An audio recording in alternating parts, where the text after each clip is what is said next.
TDP కార్యాలయంపై దాడి కేసులో వల్లభనేని వంశీకి రిమాండ్ పొడిగించారు. ఈ నెల 28వ తేదీ వరకు వంశీకి రిమాండ్ విధిస్తూ న్యాయమూర్తి ఆదేశాలిచ్చారు. జిల్లా జైలు నుంచి వంశీని కోర్టులో వర్చువల్గా ప్రవేశపెట్టారు పోలీసులు. టీడీపీ కార్యాలయంపై దాడి కేసులో వంశీ రిమాండ్ ఖైదీగా ఉన్నాడు. అయితే గన్నవరం టీడీపీ కార్యాలయంపై దాడి కేసులో A71గా ఉన్నాడు.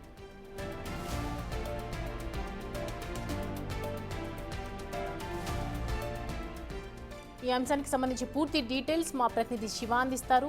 శివ, జిల్లా జైలు నుంచి వంశీని కోర్టులో వర్చువల్గా ప్రవేశపెట్టడం జరిగింది. సో దీనికి సంబంధించినటువంటి వాదనలు ఏంటి? సౌమ్య, మొత్తం మీద చూస్తుంటే వల్లభనేని వంశీకి సంబంధించి తెలుగుదేశం పార్టీ గన్నవరం టీడీపీ కార్యాలయం దాడి ఘటనకు సంబంధించి ఈ కేసులో దాడి కార్యాలయం పాటు ఎస్టీ కేసు కూడా దీంట్లో నమోదైంది. దీంట్లో వల్లభనేని వంశీ A71 నిందితుడిగా ఉన్నారు. ప్రస్తుతం విజయవాడ సబ్ జైల్లో సత్యవర్ధన్కి సంబంధించి కూడా కిడ్నాప్, హత్యా ప్రయత్నం కేసులో విజయవాడ సబ్ జైల్లో గత 35 రోజులుగా రిమాండ్ ఖైదీగా వల్లభనేని వంశీ ఉన్నారు. అయితే గన్నవరం టీడీపీ కార్యాలయం దాడి గేటుకు సంబంధించి కూడా విజయవాడ 3వ అదనపు మున్సిపల్ మేజిస్ట్రేట్ కోర్టు ఎదుట విజయవాడ సబ్ జైలు అధికారులు కూడా వర్చువల్ గా ప్రవేశపెట్టారు.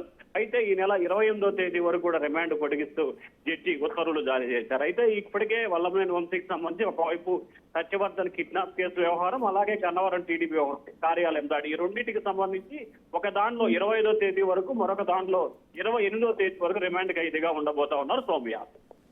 Right, thanks for the update Shiva.